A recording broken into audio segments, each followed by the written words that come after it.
It's 1999. The millennium is on the horizon and the world is needing a certain guy to kickstart the 2000s.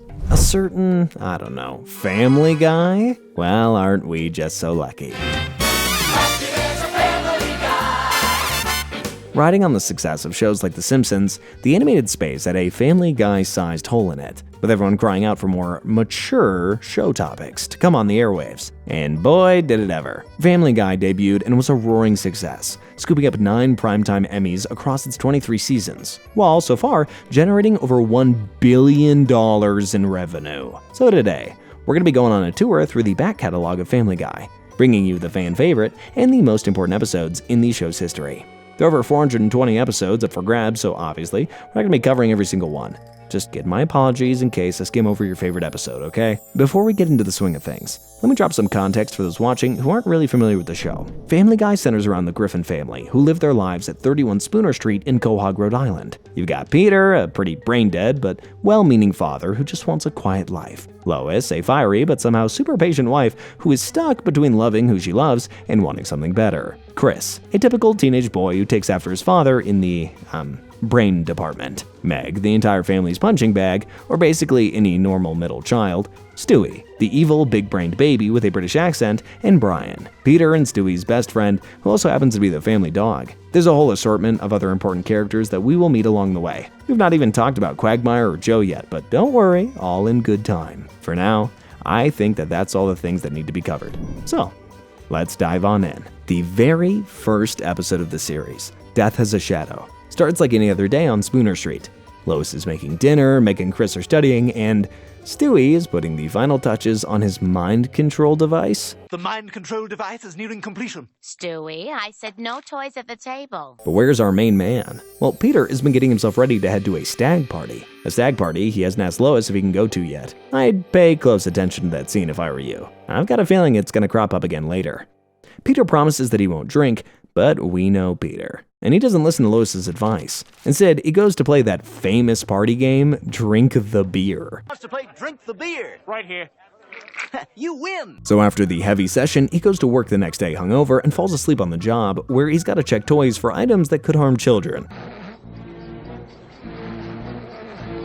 Hey, come on. I used to play with a can of gas all the time as a kid. And there's nothing wrong with that. Mr. Weed and the Toy Factory have to pull the plug on Peter for his misconduct. But instead of telling Lois about it, he tried to act quick and get another job. Caca for Cocoa Puffs. No, damn it, take 26. He's not having much luck. After a conversation with Brian about his family's welfare, Peter has that word stuck in his mind. So much so that he soon applies for government assistance at a welfare office. But a processing error creates a weekly check for $150,000. Guys, our money problems are over. We're officially on welfare. Telling Lois he received a big raise, Peter spends his money willy-nilly on things like renting the Statue of David, treating Meg to cosmetic surgery, and even goes so far as to surround his house with a moat. The mail lady bursts Peter's secret bubble when she hands Lois the welfare check. She storms at him and convinces him to give the money back. I'm not sure she had this in mind. Amazing. You can barely drive a car, and yet you are allowed to fly a blimp? They end up in prison for their little stunt, and Lois has to go to court to see a judge sentence Peter to 24 months in prison. Lois tries to explain he's not that bad, and she loves him, insisting that no matter what, she will always stand by her husband. The judge agrees and sends her to jail with him. Stewie, on the other hand, realizes he can't be without his parents for 2 years, so he whips out his mind control device, manipulates the judge, and frees his parents. Peter sees this as a lesson well learned, promising to never do it again. Wow. If only we bought that. The second episode that we'll be covering is Brian, Portrait of a Dog. And boy, Quahog is stuck in one brutal heat wave. And guess who doesn't have AC? The Griffins. With no real way to cool down, Peter hatches a plan to enter Brian into a local dog show to win the $500 prize to buy a new AC unit. Sounds great, but Brian isn't thrilled about the idea. But the family manages to convince him to give it a shot, though even if he wasn't so quick to act on behalf of his family's welfare this time around. At the competition, Brian performs a few tricks, and things seem to be going great. But Peter tries and fails to impress the judges by placing a dog biscuit on Brian's nose and asking him to beg. He doesn't take it well, and storms out of the competition. On the way home, after another argument, Brian jumps out of the family car wanting to get away from Peter, but he's soon stopped and cautioned by the police for being out without a leash. Hey, don't suppose you could let us off with a warning, huh? Sorry, sir, but leash laws are for his own good. Lois tries to help him make up, but when Brian won't back down, Peter calls him a bad dog and decides to replace him with a cat. Not just any cat, an angry cat. Come on down. Nice and easy. That's a good kitty. Brian struggles to get by on his own. He's treated poorly by the people in town and has nowhere to stay. He can't even catch a break at the bus station. Sorry, Pooch, you gotta sleep outside. No dogs allowed in the bus station. Back at home, Peter starts realizing how much he misses Brian, and the rest of the family aren't happy with the new pet either. So he swallows his pride and sets out to find his best friend. It's too late though, as Brian has already hit rock bottom. Get away from me, you crazy animal! Desperate to save him from being put down, Peter rushes to court and begs the judges to reconsider. At first, no one takes him seriously, but he makes a heartfelt speech about how much Brian means to him and the family. But as the old saying goes, money talks. To seal the deal, Peter hands the judge $20 each, and Brian is freed and allowed to return to his cat-free home, with a family who does love him. Hey, who knew Family Guy had a soft side? Season 2's Da Boom is the next episode we'll be covering, and you kinda do forget how old Family Guy is, because this episode is set in 1999. New Year's Eve, 1999 to be exact, and while most people are getting ready to celebrate the new millennium, Peter's gathering some party supplies when he's suddenly reminded of an old enemy. Peter has other things on his mind than chickens and celebrating though, as the mysterious man in costume warns him about the dangers of Y2K. No, not Y2J, Y2K. Although, no one wants to eat a code breaker. Time, pal. There won't be any other time. The world is gonna end at midnight tonight. You see, Peter's a very superstitious man, so he forces the whole family to put their celebrations on hold and head into a bomb shelter, convinced the world is about to end. Don't ask me how, but he's right. The few survivors are injured or horribly mutated. But thanks to Peter, the Griffins make it out totally fine. But also thanks to Peter, they've run out of food. Thank goodness Peter bought a huge supply of dehydrated meals before the blast.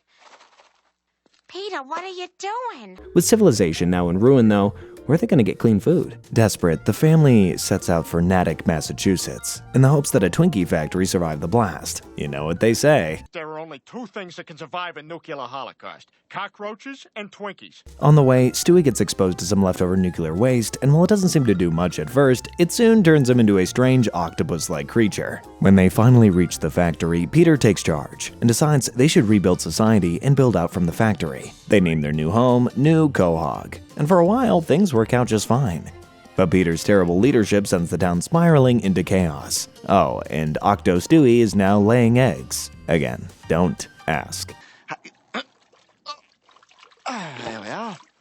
The people of New Quahog banish Peter, Lois, and the kids, and they decide to head toward a Carvel factory in Framingham, hoping for a fresh start. Back in New Quahog, Stewie, who stayed behind, sees his eggs starting to hatch, and his monstrous offspring begin attacking and killing the townspeople. Now, this is where this episode goes a little over my head. Basically, this entire episode was a dream inside the head of a character from the show Dallas. Hey, it's a bit before my time, but I think it's because all of season 9 of Dallas was a dream and it didn't happen. Anyway, yep.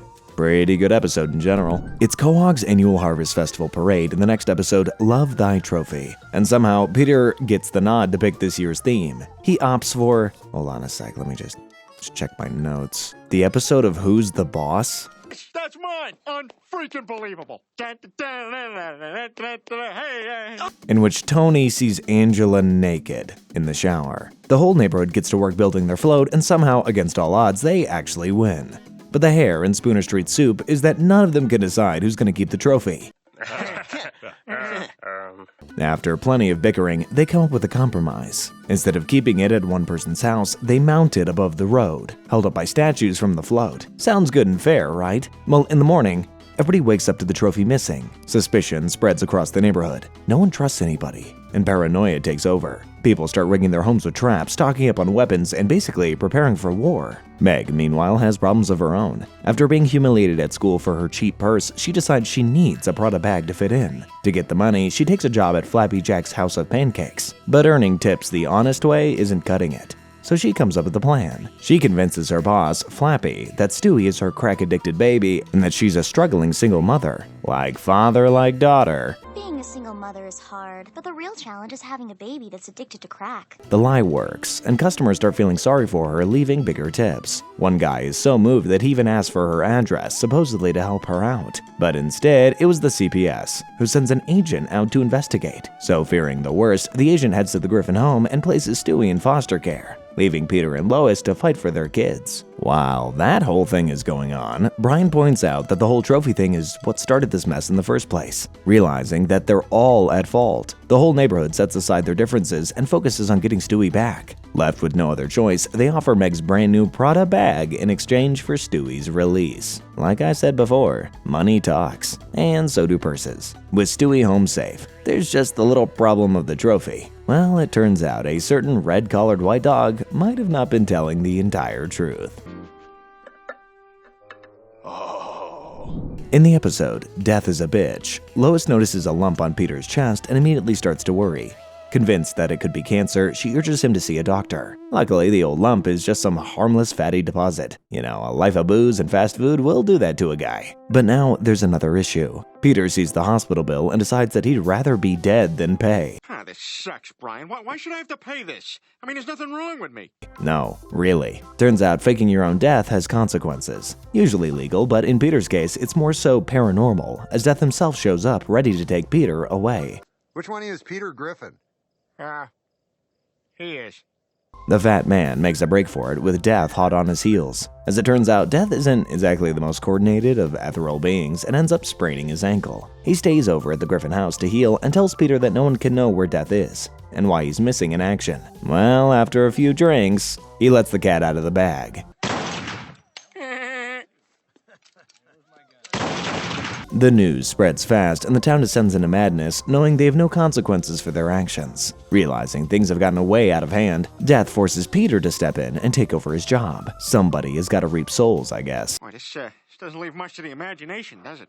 If Peter can prove that people can still die, maybe everything will go back to normal. His first task is to take out the cast of Dawson's Creek who are mid-flight. But when he realizes other innocent passengers would be caught in the crossfire, he backs out, only to accidentally kill 2 pilots, leaving Karen Black to land the plane herself. Real nice, Peter, real nice. This is all that Death needs to see. His ankle is better and he springs back into action, relieving Peter of his grim duties. And just like that, the balance of life and death is once again restored.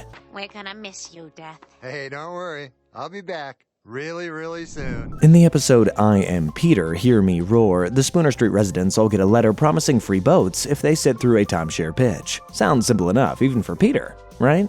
Wrong, as he's made an offer that he cannot refuse. Boat or the mystery box? What, are you crazy? We'll take the boat. No, not so fast, Lois. Free boats are nice, but hey, comedy is comedy. At the club, a drunk Peter stumbles on stage and starts ruining the show, yelling at the audience and being a general loudmouth drunk. But when he accidentally spills beer on his pants, they erupt in laughter, and he thinks that they're laughing with him. You like a little abuse, huh? Mistaking looking like he's peed himself with being a comedy genius, Peter gets the bright idea to tell some sexist jokes at work. Sure, they're a hit with the men, but a female coworker overhears him and complains to her lawyer. So you got something to look at while you're talking to him. Gloria Ironbox, which by the way is a great name, forces Peter into sensitivity training, but when that fails, he's sent to a woman's retreat. You know, to really get the experience of what it's like to be a woman. Peter returns home with his femininity in full force, and at first, Lois really loves it, but it's not long until it goes completely overboard. I actually don't really have words to describe what I've made you just watch, so we're gonna move on. Peter and Lois head out to a woman's charity dinner where Gloria congratulates Peter on his new respectful attitude towards women. But she takes her compliments too far and insults Lois and the kids. A full-on catfight breaks out between her and Gloria, and watching the 2 women fight triggers Peter's man brain, and just like that, he's back to his old self. In Rhode to Rhode Island, Brian visits his psychiatrist and ends up talking about being born in a puppy mill, opening up about his relationship with his mom and the memory he has of being ripped away. Brian then goes to pick Stewie up from Palm Springs, but on the way back, realizes that their tickets back to Quahog have been stolen. With no way home, they check into a rundown motel for the night. As they hitchhike toward Quahog, they pass a puppy mill, the same mill where Brian was born. They stop to look around, and Brian is horrified to find that his mom has passed. But instead of being buried like usual, the mill owners have had her stuffed. Wanting better for his mom, Brian and Stewie give her some of her dignity back and perform the burial before heading back home once more. The next episode on the list is a classic, titled Peterbus Unum, and it begins with Peter finding out his neighbors got tax refunds and spent them on gifts for themselves. Oh, and talking of his neighbors, I think it's as good a time as any to introduce them. For those of you who've been living under a rock, that is. First up is Glenn Quagmire, part-time pilot and full-time peeping Tom. Then you've got Joe Swanson, the macho paraplegic police officer who's just a little bit pathetic. He lives with his pregnant wife Bonnie, and last but not least is Cleveland Brown. He's cool. He's all about being chill and lives with his wife Loretta. You may want to remember her name as she'll be coming up shortly. Anyway, back to this episode. Cleveland gets a trampoline. Joe upgrades to a digital TV with surround sound, and Quagmire buys a plug-in doll. Peter, hoping to build a swimming pool, gets a harsh reality check when he's audited by the IRS and denied a refund. Spurred on by the rejection, he starts digging to make his own pool anyway, only to cut a power line. When the electric company shows up, they inform him that town zoning laws prohibit pools. But the real shock comes when Mayor Adam West tells him his house isn't even part of the United States. It doesn't seem to be on the map. It's not part of Quahog. This is where any normal person would put a stop to things. But not Peter Griffin. Instead, he declares his home an independent nation, officially naming it Pretoria. Now a self-proclaimed world leader, he struts downtown flaunting his power, breaking every minor law that he can think of. He even performs this. You're coming with me. Can't touch me. Yeah, that's enough of that. After a little bad advice from an Iraqi diplomat, Peter decides Pretoria needs to expand. So he annexes Joe's swimming pool and renames it Joe-Hio. This does not sit well with the US government, and soon Pretoria finds itself surrounded by military tanks and missiles. The US cuts off power and water. Chris is banned from school, and Lois is forced to homeschool the kids. The US gives Peter a decision to make. Either surrender Pretoria or face Operation Bomb the Crap Out of Your House. You know, I think I'd go for option 2. Lois and the kids abandon him, leaving Peter no choice but to negotiate. He agrees to give up his country, returning Joe's pool. And once again, everything as it was. They'll be talking about the legend of Pretoria for years. No, really, I mean it. To kick off season 3, in the episode The Thin White Line, Brian is in the middle of a talk with his therapist, explaining that he's in a bit of a rut with his life. His therapist agrees that things have gotten on top of him lately, and maybe getting out and about doing some volunteering work might brighten Brian up. He tries a few different things, mainly being a guide dog, but things don't really click for him until Joe gives him the chance to join the Quahog police force as their new drug detection dog. On his first day on the force, Brian manages to take down a criminal with an entire suitcase full of the devil's dandruff, which at the time was around $200,000. Brian might be enjoying his job a little bit too much though. Don't move, dirtbag! It's Coke! Yes! As someone with a clear addictive personality, Brian's job goes from less about crime fighting and more about drug scoring. He's now constantly high, and the family is noticed. So they stage an intervention. They manage to get Brian to give up his habit and go into a rehab facility. The only problem is that the family were planning on going on vacation, but that will have to go on hold until Brian is feeling better. Well, not where Peter's concerned. He still wants a vacation, so he fakes his own addiction so that he can spend some quality time in the detox clinic, and plus, he wants to be with his best friend Brian. It's not long, though, before Peter's causing trouble in the clinic and forces Brian out. I'm also addicted to boobies! With the doctors telling Peter that he is the X factor in pushing Brian towards drugs. Peter signs himself out and heads home, where Brian tells the family that he's responsible for his own journey now, that he has to go it alone. Yeah, well, that worked great last time. Regardless, he hails a cab and heads off for Hollywood. Brian goes to Hollywood and tries to make a fist of it as a screenwriter. He even wins an award.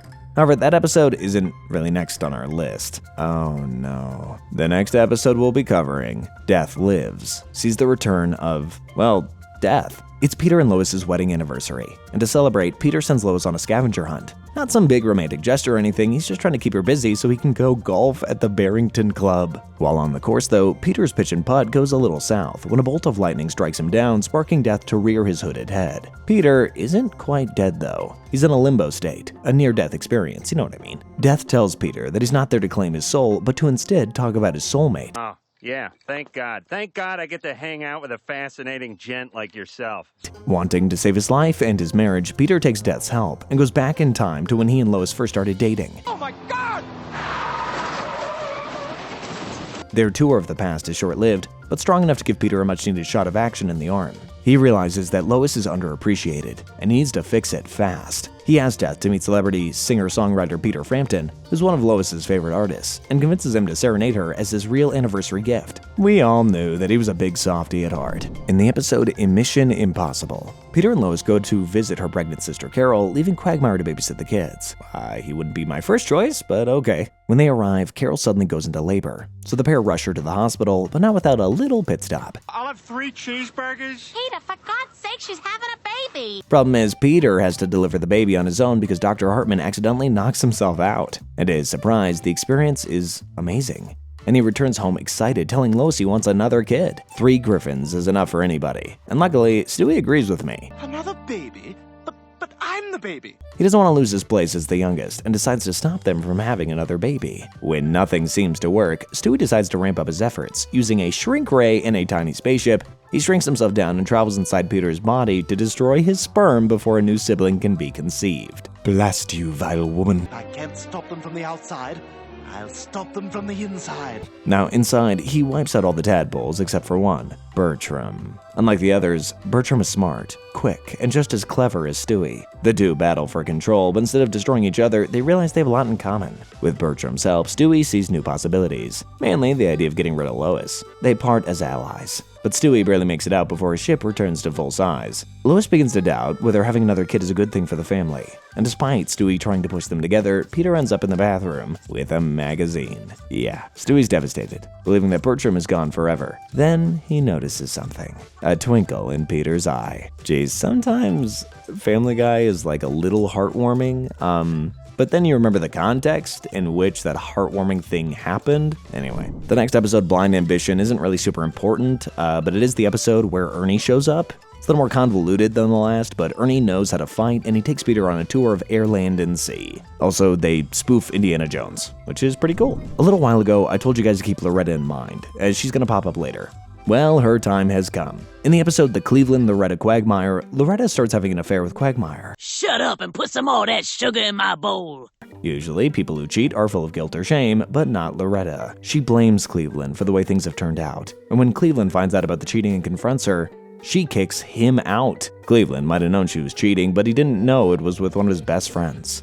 So when he finds out, he goes crazy, which is totally valid. Quagmire escapes, and after some shenanigans with Mayor West, calls Cleveland to apologize. The pair make up, but the same can't be said for Cleveland and Loretta, who actually decide to part ways. Quagmire still feels a little guilty though, and he should. So to make sure Cleveland is okay with him, he insists they have a boxing match where Cleveland can fairly unleash any pent-up anger. In the episode Petarded, the Griffins invite their neighbors over for game night. While playing Trivial Pursuit, Lois secretly gives Peter the preschool edition questions to make him feel smart, and Peter's questions to the preschool edition. Just to let him have his moment. to give him a chance of winning. He does win, but immediately becomes unbearable, bragging and boasting like he's a big-brained boffin. Brian gets fed up and challenges him to apply for the MacArthur Genius Grant to prove just how smart he really is. So he takes the test, and it confirms what we already knew. Peter is gutted by the news at first, but everything changes when he accidentally runs over Tom Tucker. Basically, Tom views Peter as the mentally handicapped guy who hit him. So instead of calling the cops, he lets it slide. Peter quickly realizes that his diagnosis gives him a free pass to do whatever he wants, and he takes full advantage. Sorry, retarded. Oh, that's okay. But things go too far when he tries to steal a deep fryer from a fast food restaurant and spills hot grease all over Lois. Worse than that Rocky Dennis kid from Mask. While she recovers in the hospital, Child Protective Services steps in. Agent Jessup decides Peter is unfit to be a parent and takes the kids away, placing them in Cleveland's care. Brian tells Peter he just needs to prove that he's a good parent to get the kids back. So Peter comes up with a terrible plan. Instead of proving he's responsible, he tries to make Cleveland look like a bad father by filling his house with prostitutes. You know, the standard stuff. The plan obviously fails immediately. Agent Jessup sees right through it, and Cleveland throws Peter and most of the prostitutes out, which is followed by Peter being put on trial to prove that he can be a responsible father. His emotional speech falls flat, and he barely escapes going to jail. He heads home defeated, only for Lois to return from the hospital, allowing the kids to come back home too. Well, I guess the moral of the story is, I don't know, actually. Could somebody tell me? Season 4's The Courtship of Stewie's Father is the first time we really see a famous relationship start to blossom. No, not Peter and Lois or Joe and Bonnie. Chris and Herbert. After smashing Herbert's window with his baseball, Chris has to pay back the damages by doing chores for the old weirdo. Might be a little timid compared to some of the stuff that he says and does in later episodes, but I thought you should see where it all began. You know, if you get sweaty and want to take your shirt off, that'd be just fine. PTV is the next episode on our list, and it begins with Peter being extremely excited about the upcoming Emmy Awards. But it's short-lived as Lois reminds him he's got Meg's boring school play to watch. He ends up going, but not without trying to watch the ceremony. Excuse me, I gotta go do some black guy stuff. Back home, Peter is furious when he finds out he missed David Hyde Park accidentally exposing himself on live television. At the FCC headquarters, the Board of Commissioners debates how to handle the situation. They decide they must crack down on inappropriate content and start heavily censoring television. The FCC quickly goes to work, cutting anything remotely offensive from TV. They even have a problem with Dick Van Dyke's name. Peter is outraged and decides to fight back. With advice from Tom Tucker, he launches his own network, PTV, where he airs unedited classic shows along with his own original, uncensored programming. With all the sex, violence, swearing, and farts intact. Lois is disgusted by Peter's over-the-top content and calls the FCC to complain. In response, Peter, Brian, and Stewie put on a big musical performance mocking the FCC's ridiculous censorship rules. The FCC then roll in and shuts down the network. But they're not done yet. When Peter tells them they can't control people, they take it as a challenge. They expand their censorship to all of Quahog. My or I'd never put up with you. You know what I'm talking about. When Lois realizes the new laws are ruining everybody's personal lives, she admits that Peter was right, which might be like the first time ever. Anyway, together they head to Congress to fight for their rights. The Washington Monument. Looks an awful lot like a penis, doesn't it? So with this realization, the FCC is told to dial it back, and cheap humor is once again king of TV. In Fat Guy Strangler, Lois discovers an old family photo that shows a brother that she never knew she had. Obviously. Now curious, she asks her dad for answers, but he's tight-lipped about it. She doesn't give up though, and instead sneaks into her mom and dad's house to find out more. Are you sure this is a good idea? Daddy's never gonna tell me the truth. Lois finally tracks down her brother Patrick in a mental hospital. And after just a few minutes of talking, Lois decides to bring him home, where he tells Lois that as a baby, he accidentally walked in on their mother having an affair with Jackie Gleason, an experience that scarred him for life. If you don't know, Jackie Gleason was like a fairly big guy, so when Peter meets Patrick, his size triggers the traumatic memory. And we soon see why he's in a mental hospital. Wow, that set him off like a Paul Schaefer fire alarm. At first, Lois refuses to believe her brother is the killer, even with clear evidence all around her. There are pictures of Patrick strangling fat men, a dead body in his room, and even a half-dead fat guy in Meg's room. Still, she tries to ignore the truth until she finally has no choice but to accept it and heads out with Brian to stop her brother. They time it well, because his latest victim is Peter. They manage to save Peter by talking Patrick down and sending him back to the mental hospital. Anybody else have "pow" right in the kisser stuck right in their heads right now? I can't get over it. Pow, right in the kisser. Stop screaming, you can't. In Stu and Stewie's Excellent Adventure, Stewie's future self is on a time travel vacation when present Stewie secretly stows away on his trip back to the future. You know, whenever time travel is involved, you've got to say Back to the Future. To avoid suspicion, Stu, which is his grown-up name, introduces Stewie as a Nicaraguan boy named Pablo. This is, Pablo, a child from Nicaragua that I've been sponsoring. Stewie is horrified at his future. At 35, he'll be a lonely virgin working at the Quahog Circuit Shack and living in a filthy apartment. Well, that's like a quarter of the country. There's no shame in that. Determined to change his fate, Stewie gives Stu's apartment a makeover and pushes him to lose his virginity to his coworker Fran. Imagine that, you're getting wingmaned by a baby. It works though. And Fran tells everybody at work about their night together, and Stu gets fired for having a relationship with a coworker. When he returns home, he finds his apartment engulfed in flames after Stewie's scented candles start a fire. With no job and nowhere to live, Stu breaks down, blaming everything on the day of his near-death experience at the community pool. Hoping to fix everything, they visit Lois at a retirement home and get a new time travel watch. Stewie travels back to the day of the accident and prevents himself from getting crushed by the pool chair. But in doing so, he creates a paradox. The moment past Stewie is saved, future Stewie's instantly vaporized, erasing him from existence. Poor dude. In Stewie Loves Lois, a flu epidemic hits Quahog and Peter rushes to Dr. Hartman to get a vaccine. If Peter Griffin can do it, so can you! While looking through Peter's records, Hartman realizes he's due for a prostate exam. Peter, not knowing what that means, agrees without hesitation. He tells Lois about the experience, but she tries to reassure him that it was a routine medical procedure. When he shares his story with the guys, they all claim they were violated in the same way. Hearing this, Peter's fear turns into rage and he decides to sue Dr. Hartman. Lois strongly opposes Peter's lawsuit, but he refuses to back down. This guy is never out of the courtroom, I'm serious. Hartman tries to defend himself, insisting it was a standard procedure, but Peter persuades the judge to see it from his twisted perspective. Hartman is found guilty and loses his medical license. It's all for nothing when he realizes that he actually does need Hartman's help. So he goes back to the doctor with his tail between his legs, hoping Hartman will replace that tail with his finger. So anyway, this is... Oh, I gotta take a leak. There we go. Oh, pee time. As we've seen a little already, Lois is pushed to her limit with Stewie and has a nightmare where she kills him just to get some peace. Shaken by her dream, Lois turns to Brian for advice. He tells her the only way to break Stewie's obsession is to ignore him completely. Though hesitant, Lois follows through. Stewie's devastated when he realizes she's no longer responding to him, so he has an idea. Help! I ate this whole jar of pills that look like candy and now I feel sick!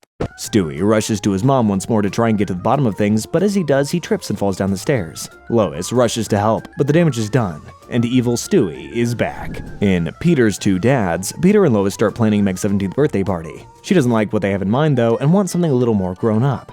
Peter, on the other hand, really wants to dress up as a dirty hobo clown, so he does. Then he tries to ride a unicycle down the stairs, and it doesn't go to plan. Blow you guys away.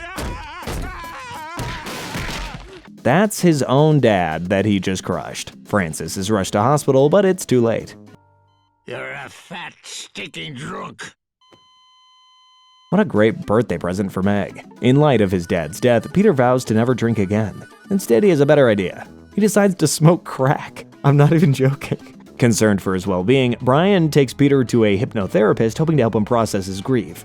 But during the session, Peter uncovers a deeply hidden memory. Francis isn't his real dad. Confused, Peter confronts his mother, who finally tells him the truth. While on vacation in Ireland 40 years ago, she had an affair with an Irish man. That man is Peter's real father. Determined to find him, Peter and Brian travel to McSwiggan Village, which I think is just south of Dublin. When they ask around, the locals quickly point them to Mickey McFinnigan, who happens to be the town drunk. Yeah, this is gonna be Peter's dad. They finally meet Mickey at a local tavern, but Mickey doesn't believe that they're related. To prove himself, Peter challenges him to a drinking contest. He'll have no choice but to respect me. Get me a beer, Brian.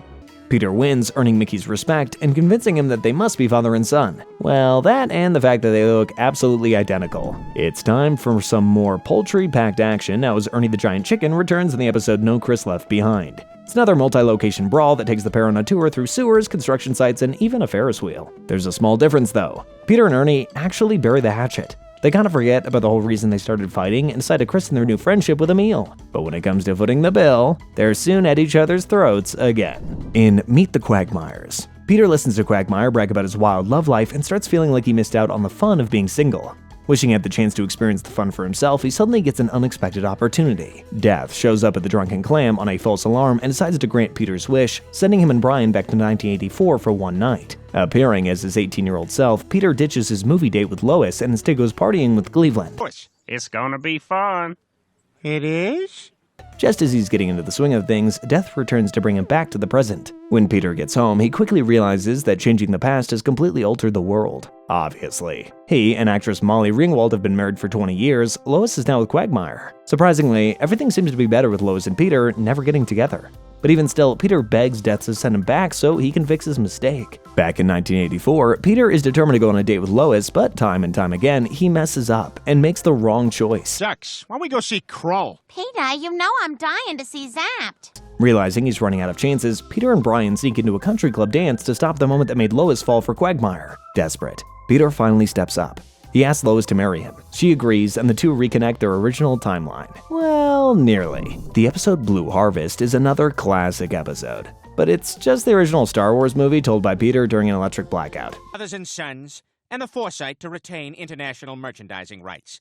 Fun episode, but not important. In Believe It or Not, Joe's Walking on Air, Joe is sick and tired of seeing Bonnie so disappointed by his disability that he signs himself up for a leg transplant surgery. He leapfrogs the waiting list and the procedure, and guess what? Everything goes a-okay. With his newfound mobility, Joe starts to live life in the fast lane, doing all sorts of things that he couldn't do while he was disabled, like being in a high-energy musical dance number or going all out at a karate class. He also starts to fade away from the rest of his usual friend group, seeing them as a past necessity because they were lazy and he was crippled. He even decides he wants to leave Bonnie, which is kinda insane because she's the reason he got the surgery in the first place. Wanting their friend back, the guys head out to try and re-cripple Joe. Not even joking. He easily fights them off, but he can't fight off a cold metal bullet fired by Bonnie into his back that re-cripples him again. I mean, I guess I get it to some extent, who's being a jerk, but imagine your friend seeing you happy for once and then they shoot you. Not cool. The episode Stewie Kills Lois begins on Lois's birthday, where on the whole, she gets pretty underwhelming gifts.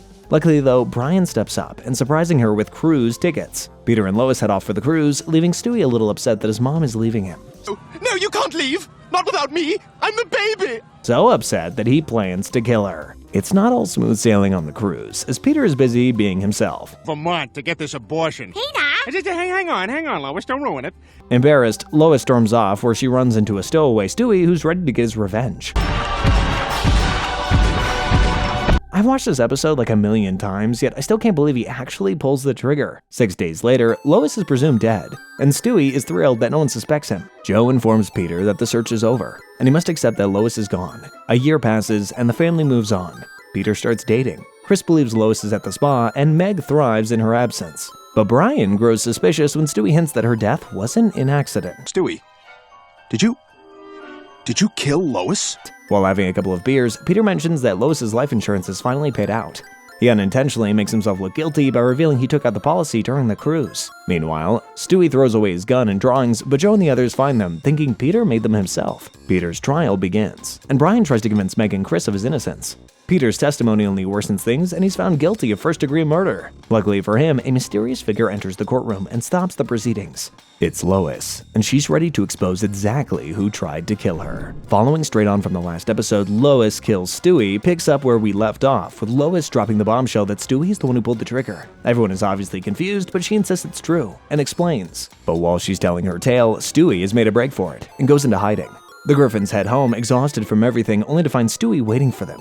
He's fully armed and knows his cover's been blown.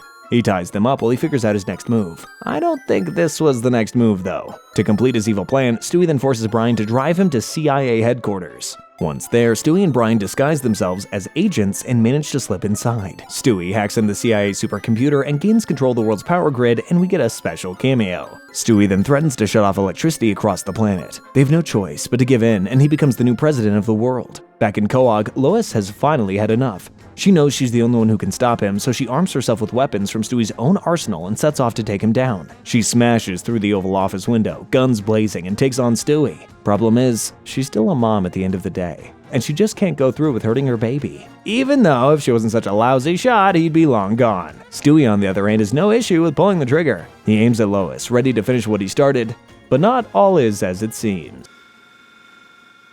Hey, Stewie, we got a postcard from Peter and Lois on the cruise. What do you do? Season 7's I Dream of Jesus might be the episode that's about the return of Christ, but we all know it's mainly about the debut of Peter's favorite song. Well, a bird, bird, bird, but bird's a word. Well, a bird, bird, bird, well, a bird is a word. Peter becomes completely obsessed, playing and singing Surf and Bird non-stop, driving everybody insane. Gets so bad that he even blows their savings on a public service announcement just so he can perform the song on TV. Desperate to put an end to the madness, Stewie and Brian steal the record while Peter sleeps.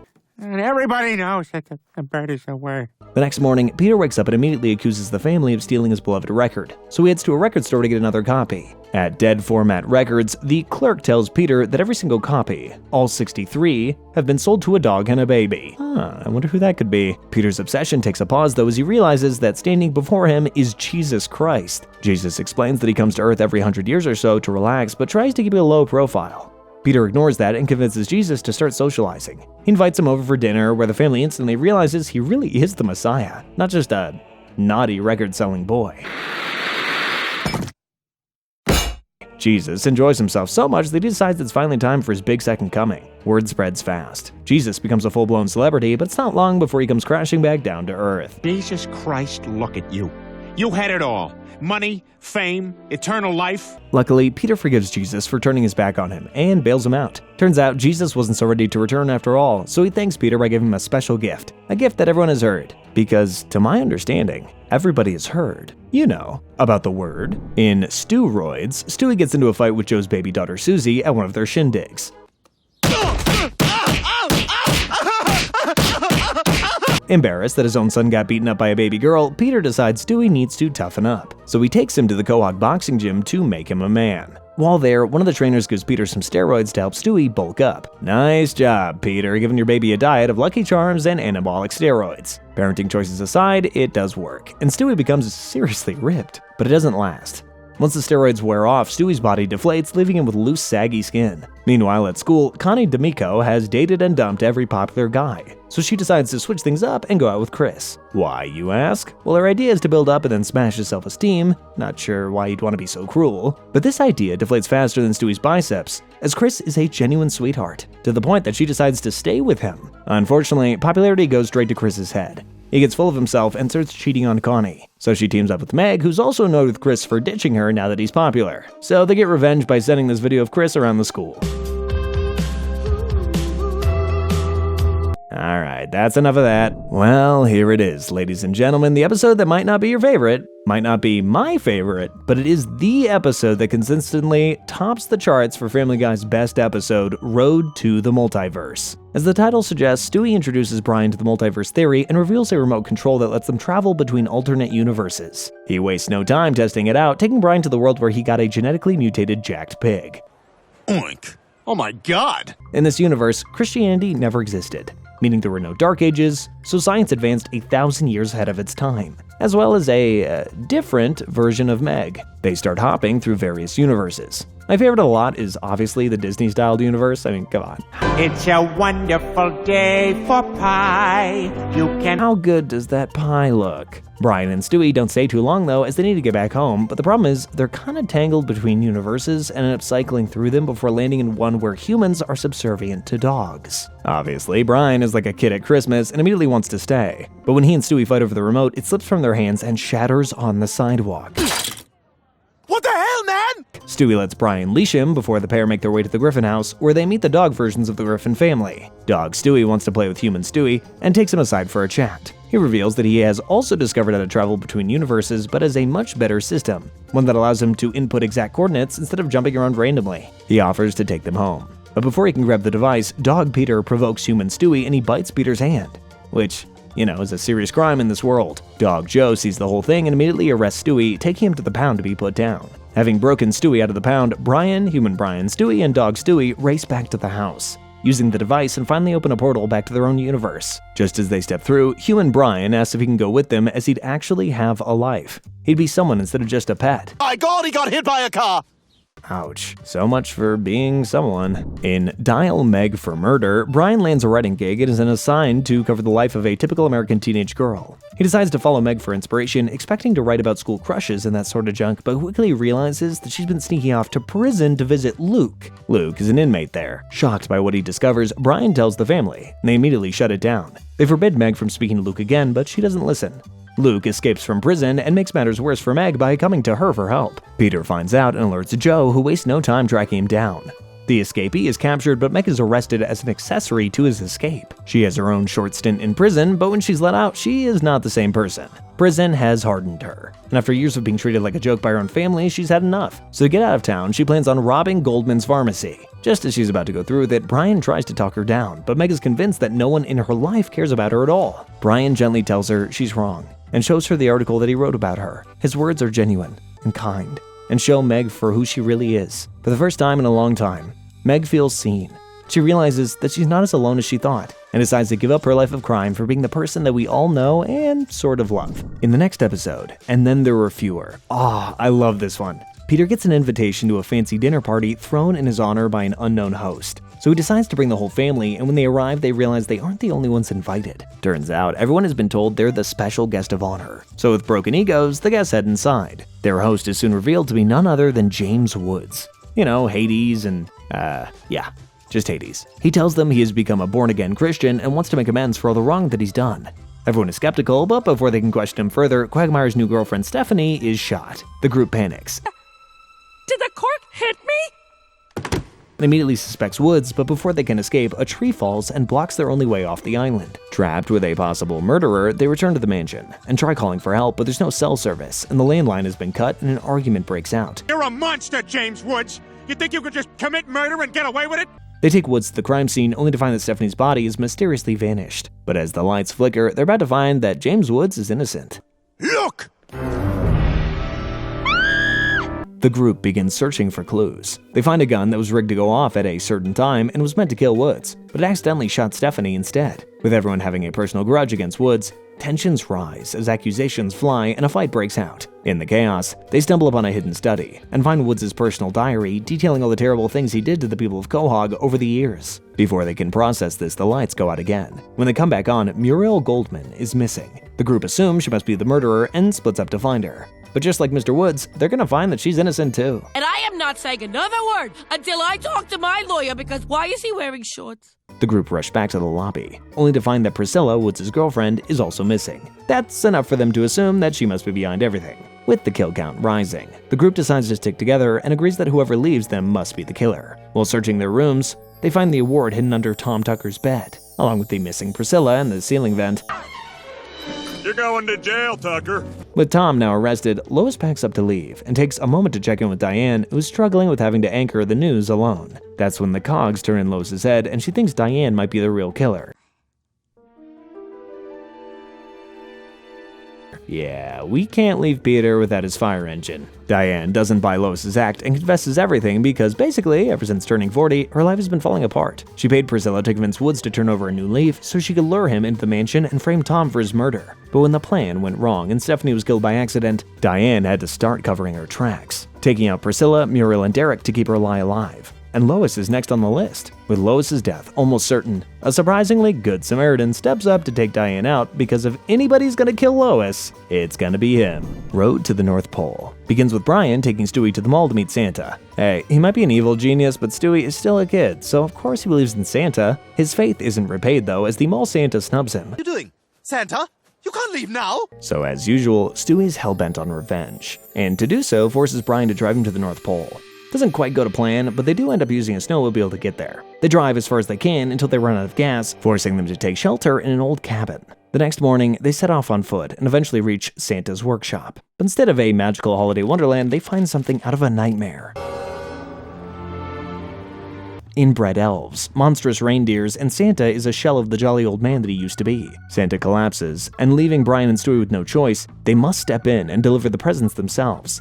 But their good intentions quickly go south, because they're at the North Pole. So they have to go south. Sorry. By morning, everybody wakes up to discover that no one has presents. So to save Christmas, Brian and Stewie go on live television and plead with the world to cut back on their gift requests. And the world agrees. Fast forwarding to a year later, Santa has recovered. The elves are back to normal, and Christmas is saved. Who knew Stewie's rage could turn him into a hero? In the episode The Big Bang Theory. No, nothing to do with the Jim Parsons. Stewie is at the butt of one of Brian's jokes. What do you want to order? Oh wait, let me guess. Him. He got you, Stewie. Determined to have the last word, he decides to go back in time to fix his mistake. Finally, feeling victorious, he decides to take it even further and mess with Brian again, going back to an earlier episode of the show to steal more of Brian's limelight. Brian eventually figures out what Stewie's doing and the two wrestle for control of the time machine. But in the struggle, they accidentally launch themselves out of the space-time continuum. To get themselves back to the present, Stewie decides to overload his return pad. This creates an explosion to propel them forward in time. Or more simply, they create the Big Bang. While all of this is happening, a forgotten evil rival is watching the pair, Bertram. That's right, he's back, and he sees the time machine as an advantage, sneaking in and traveling back to the past. It's clear that Bertram is doing serious damage to Stewie's timeline as things start to ripple around him. He's trying to stop Stewie from ever being born. To fix it, Stewie and Brian travel back 15 minutes before Bertram arrives in the past. They find themselves in Venice, sometime in the late 1400s or early 1500s. After some quick research, Stewie realizes that Leonardo da Vinci is his ancestor. I don't think he needed that much research, just look at the guy. That must be Leonardo da Vinci. He figures out that since he and Bertram share DNA from Peter, Bertram must have gone this far back in time to eliminate Stewie without affecting his own existence. When Bertram arrives, he throws a knife at Leonardo, but Stewie jumps in front of it, using a painter's palette to block the attack. When Stewie regroups with Brian and Leonardo, Bertram corners them at crossbow point. Even after being warned that killing Leonardo could destroy the entire universe, Bertram doesn't care, and shoots him, leaving Stewie no choice but to fight. Brian looks around, expecting everything to start collapsing, but nothing happens. The universe is still intact. Stewie realizes that somewhere, there must still be a slim chance of himself being born, and he comes up with a mind-bending plan. Stewie injects his own DNA into Leonardo's girlfriend, essentially making himself into his own ancestor. To check if this works, Brian travels back to the present where Stewie has cryogenically frozen himself under their basement waiting to be dug up. Come up. Well, I better get Meg. Oh, where am I? If you enjoyed that slice of time travel pie, then don't worry. There's more right on the way. The next episode we'll be looking at is Season 10's Back to the Pilot. And it begins with Brian finding an old tennis ball, which sparks a memory about another hidden ball in the garden that he buried 10 years ago. Exact day, January 31st, 1999.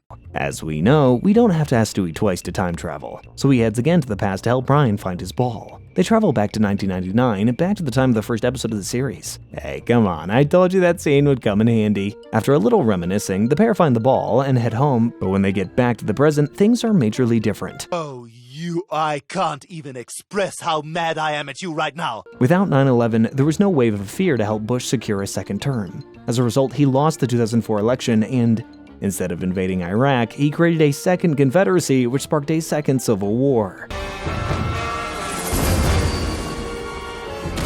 Determined to fix everything, they go back in time again to stop Brian from telling his past self about 9/11. This time, it seems to work, but Brian just can't help himself. They keep going back, trying to convince their former selves to not do the thing that changes the future. Only problem with that is that there's a lot of changes. The situation spirals into chaos, until the main Stewie snaps and yells at everybody to get back into their individual return pads and go back to their own time periods immediately. Once the alternate versions leave, the original Stewie takes drastic action.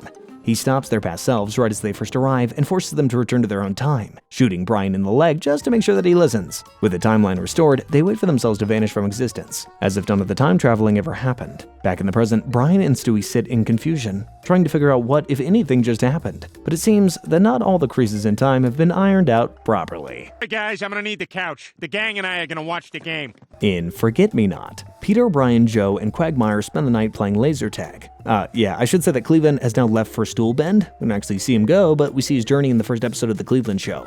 They then head to the Drunken Clam for a few bottles of suds, and on their way back, they spot some strange lights in the road. A car? What is that? They wake up in a hospital, disoriented and confused. Their memories are completely wiped, and the entire town is deserted. As they wander through Quahog, they struggle to remember who they are or what happened. Their only clue is Peter's car, where they find an address inside. Brian's nose tells them the house is nearby, so they follow the lead. Well, this is 31 Spooner Street. I'm home. All right, see you guys. With no memory of their real lives, they start jumping to wild conclusions. Brian assumes he belongs to Quagmire. Joe becomes convinced that he's a stripper, and they have no idea what to make of Peter. Believing Peter caused the disaster, Joe and Quagmire decide that he has to die. Because that's the most obvious thing to do, isn't it? Thank God for Brian being the voice of reason, he talks the guys down and refuses to turn on Peter, jumping in front of the stray bullet fired at his best friend. But as he loses his life, Brian wakes up in Stewie's room. Yeah, turns out this was just another one of his evil schemes to see how far Brian would actually go to save Peter. What the hell? What's going on? Stewie? Well, Brian? Turns out their bond is far stronger than he thought. There's more foul play afoot in the episode Internal Affairs. This time, Peter kind of deserves his beating. He backs into Ernie's car for crying out loud. That's small potatoes compared to them accidentally stepping on Stewie's time pad and fighting literally across time. When they crash back to this universe, it looks like Peter might have gotten the better of him. But this chicken isn't going down without a fight. It's this back-to-back Ernie episodes? Yeah, it's a little bit of a cheat though, as it's a fight played completely in reverse thanks to Stewie's broken time machine, but hey, all chicken fights are good fights in my book. Season 12's Life of Brian isn't really an important episode as a whole, but it'll be forever remembered for this. I'm sorry. He's gone. And I guess also for the introduction of the new family dog, Vinny. Actually, I'm a pussy hound. Really? All right. So is that it? Is our favorite canine companion gone forever? Nah. Stewie's got a time machine, and in the episode Christmas Guy, he realizes that he wants his old friend back. The episode begins with Stewie throwing the mother of all tantrums because a Christmas carnival has been canceled thanks to Carter. Peter confronts Carter, demanding to know why he'd ruined Christmas, especially for his own grandson. Carter casually admits that he hates Christmas. An old rich dude who hates Christmas? Where have I seen this before? Peter refuses to accept that answer and makes it his mission to restore Carter's Christmas spirit. Well, I guess kinda thanks to Peter, Carter brings the carnival back, but it doesn't do much to lift Stewie's spirits. When he finally gets a moment with Santa, he realizes the only thing he truly wants for Christmas is Brian. Best friend! My dog, Brian. He's dead. Vinny, meanwhile, does everything he can to cheer Stewie up, even pretending to be Brian. I mean, if the guy's trying, maybe gets a bad rap. In a last-ditch effort, they go back to the mall and spot a former version of Stewie buying some toys just before Brian died. Using Vinny, he manages to manipulate the older Stewie and gets his time return pad out of his backpack. The plan goes smoothly, and as Stewie gets ready to leave, he takes a moment to say goodbye to Vinny, knowing that if this works, he'll have never met him in the first place. Hey, I'm man's best friend, not some stupid baby's best friend, right? So with that, Stewie heads back to save Brian. Back in the present, Brian is alive and well, completely unaware of what's happened, but incredibly grateful when Stewie explained things, and for once, the Griffins have a great Christmas together. I think it's fair to say that the creators of Family Guy were hugely inspired by The Simpsons. I mean, so much so, The Simpsons made this joke. Well, in season 13, the Griffins and The Simpsons team up in a historic crossover episode. It starts with Peter getting annoyed by an unfunny comic strip that inspires him to make his own. At first, his art is a hit, but things take a turn when one of his strips offends women and the internet turns against him. Sake. There you go. Desperate to clear his name, he appears on Joyce's show, but it only adds fuel to the fire and leads to the Griffins being banished from Quahog. After driving all night, they stop at a gas station. But while they're trying to pay for their gas, their car gets stolen, leaving them stranded in a little place known as Springfield. As they wander through town, they take in the sights, trying to figure out their next move. Peter heads to the police station to report the theft. Rookie mistake asking Chief Wiggum for help. Hungry and out of money, they stop by the Quickie Mart, where Apu suggests they try a donut, and right on cue, the man, the myth, the legend strolls in.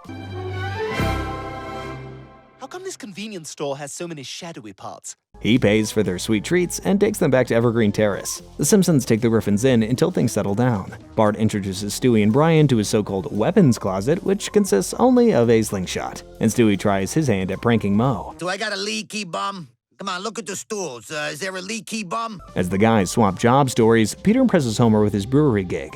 And Homer promises to help him track down his stolen car. Bart, meanwhile, is showing Stewie the ropes of Springfield, getting him to go skateboarding, and introducing him to Nelson. I say, how long has that boy been treating you like that? Homer and Peter try to recover the car, but let's just say it isn't going very well. Meanwhile, Nelson wakes up to find himself Stewie's captive, forced to eat his shorts as punishment. I guess he took Bart's words at face value. The guys take a break from their search, but when forced to get back to work, they attempt to use a giant magnet to retrieve the car. Thanks to Hans Moleman, the pair end up finding Peter's car and they celebrate at Moe's, where Peter introduces Homer to Pawtucket Patriot Ale, only to discover a Duff beer label stuck over it and a fierce legal battle breaks out over which beer is real. Intellectual theft! What do you have to say about that, Griffin? Go! The judge, which for some reason is Fred Flintstone, rules in favor of Duff, pointing out that both are ripoffs of his bead, Bud Rock. You know, considering this is a later episode of the show, they still do have some quality jokes now and then. Now the court ruling is done and dusted. Both Peter and Homer need to settle their differences. A handshake?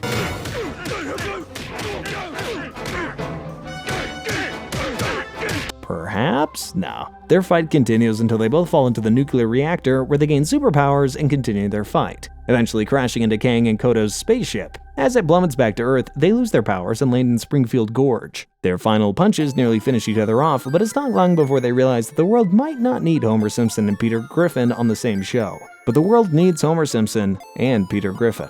Look, even if we don't work as best pals, I respect you. You too. Back in Quahog, the family finds that everything has blown over, from Peter's art outrage all the way to the Patriot Ale problem. They chalk everything up to a learning experience, even if Stewie isn't 100% over Bart. In A Lot Going On Upstairs, Stewie dreams of his preschool where a terrifying monster suddenly appears. No matter where his dreams take him, the creature keeps showing up, making it impossible for him to focus. The next morning, Stewie tells Brian about his nightmares and comes up with a brilliant plan. He's never gonna sleep again. Okay, not your best work, Stewie, but let's see how it goes. Well, it doesn't play out for long, because his tired eyes get the better of him and he's soon back battling against the monster. But this time, it drags him underwater.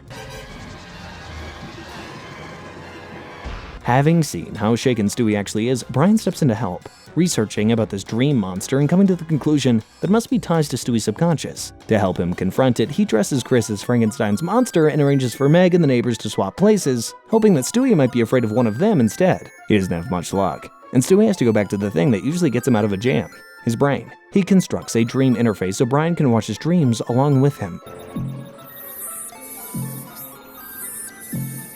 They suddenly find themselves in a doctor's office, and every other dream they end up in is revealed to be controlled by Stewie's monster. Desperate for a way to stop it, Brian snatches a syringe from a horrifying version of Dr. Hartman and plunges it into the creature. As the monster dissolves, it reveals its true form. What the hell? Yeah, I bet you never saw that coming. So Stewie's true fear is that he doesn't want to let Brian down. Brian reassures him that they are best pals no matter what. When they wake up, Brian tries to explain what happened, but Stewie dismisses him, calling him a weirdo before going back to sleep in his parents' room. In Switch the Flip, Brian sinks to a new low when he suddenly has the hots for Peter's new virtual assistant, Brandy. Now, I know virtual assistants are usually human in the real world, but, well, This one isn't. And yet, she's about to take Brian to the cleaners. Wait, hold on. I didn't buy that. Peter bought that. Now completely broke, Stewie steps up and offers to build a device that will swap their bodies, so he can straighten out Brian's life himself. Sounds good. I mean, I'd be a little bit insulted if a baby had a better grasp on life than I did, but whatever. Okay, here we go. I'll see you on the other side of your eyes. Whoa! Well, it was never going to go to plan, was it? As they prepare to switch back, Peter and Chris burst in mid-fight, interfering with the process, which causes a big body swap mix-up. Literally, becoming your father is a kid's worst nightmare, but when Lois tries to whisk Peter away for some sweet romance, Stewie's facing a bigger nightmare than in the last episode we covered. Luckily, Brian and Chris break him out of it and drag Peter along to find a way to reverse the mess. While trying to find a solution, they end up running into a piece of Stewie's past. As the crash settles, the fallen Transformer sends a sudden surge through Stewie's device, amplifying its effects and causing most of the town to swap bodies in the process. With the situation spiraling, Stewie fights to hold off Lois, while Brian scrambles to rewire the device under his guidance. Their last hope is to place it on a cell phone tower and wait for a lightning strike to reverse the damage. The plan mostly works, restoring everyone to their rightful bodies, well, except for one. Word Dr. Johann said, did you? No, I did not. I mean, It's time to get a little bit meta now, as the episode You Can't Handle the Booth is actually a DVD commentary from the creators. We hear things like Peter's ex-wife is Sarah Paulson, and that Philip Seymour Hoffman might be Chris's dad, which I guess actually makes perfect sense. It's not a super important episode, but it is one that's really interesting, so give it a watch in full if you can. In Drunk with Power, Peter's given a new role at the Pawtucket Brewery. He's in charge of giving guided tours to the public.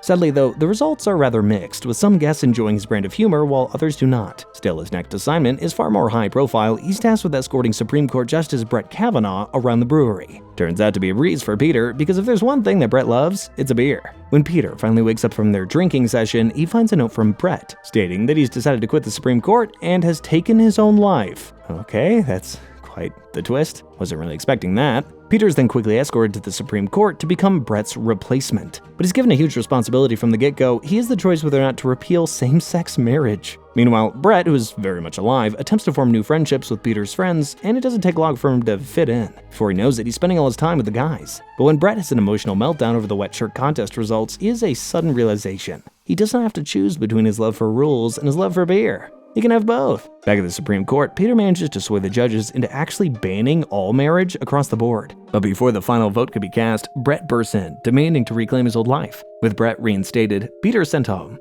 but not before delivering a final unexpected statement that manages to save same-sex marriage in the process. And that was the latest episode of the show, or at least at the time of writing. You can't deny that even though the comparisons to The Simpsons can be downplayed, Family Guy certainly treads its own path. The early seasons were jam-packed with tight jokes and character-led episodes, which had its own certain charm. Who knows if, like The Simpsons, Family Guy will make any sort of return to form, but what I do know is I enjoyed every second of that rundown. Hope you guys did too. Let me know down below what your favorite episode, gag, or cutaway from Family Guy is. For now, I'll see you next time. See ya!